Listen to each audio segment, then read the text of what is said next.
Hi, everyone. My name is Lindsay Tom. I am a physician assistant at Northern Virginia Center for Arthritis.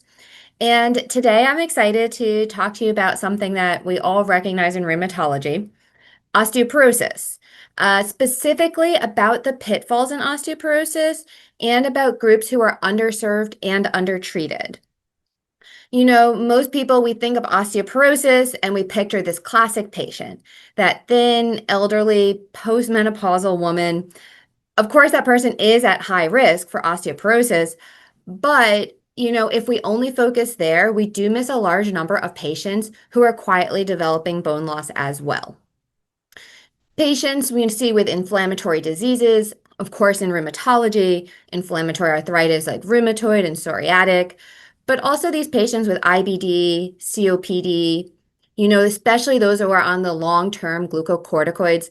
We, of course, know that they're at risk for osteoporosis as steroids clearly weaken bone. Patients with neurologic disorders are also at high risk. And of course, we can't forget those patients who are immobile or more wheelchair bound, and they're at higher risk just simply because they don't have the weight bearing activity needed to maintain that bone strength. Another really big underserved group that we need to focus on is also men.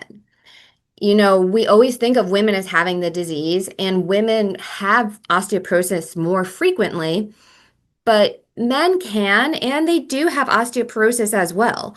And unfortunately, a lot of time, men are not always diagnosed until after they have that fracture. And I think that can be a couple things that contribute.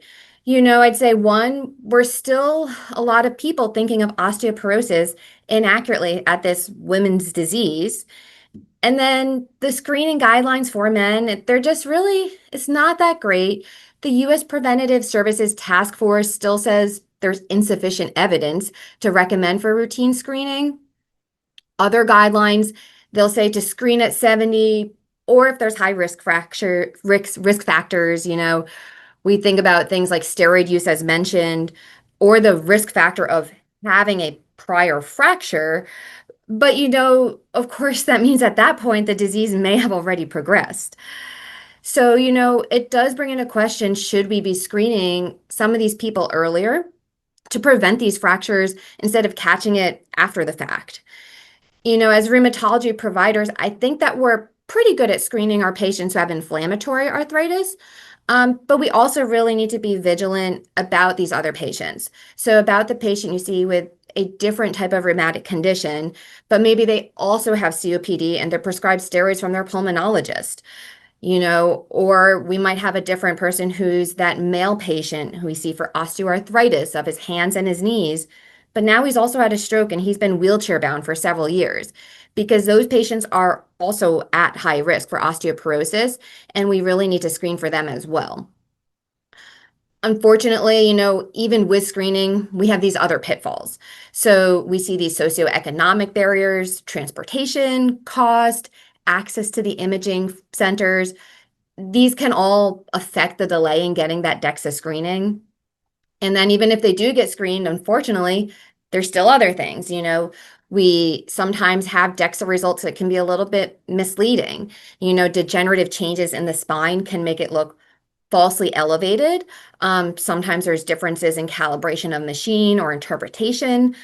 So there's unfortunately a lot of different things along the way, including that final part of treatment, where all of a sudden we have to deal with cost, sometimes insurance hurdles, side effect concerns that patients may have as well.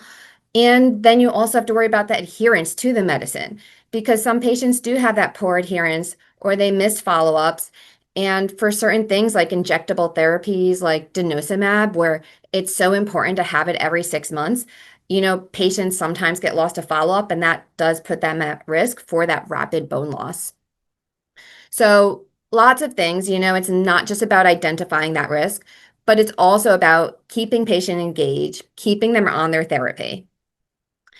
That being said, well, as rheumatology providers, what can we do?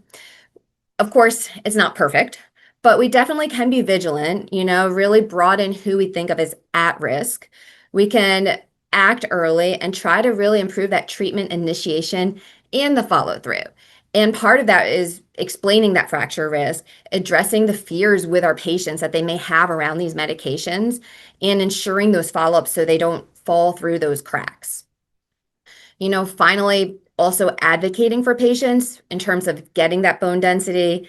Sometimes advocating is also fighting with those insurance to get these medications that we know is right for our patients that they don't always want to cover up front.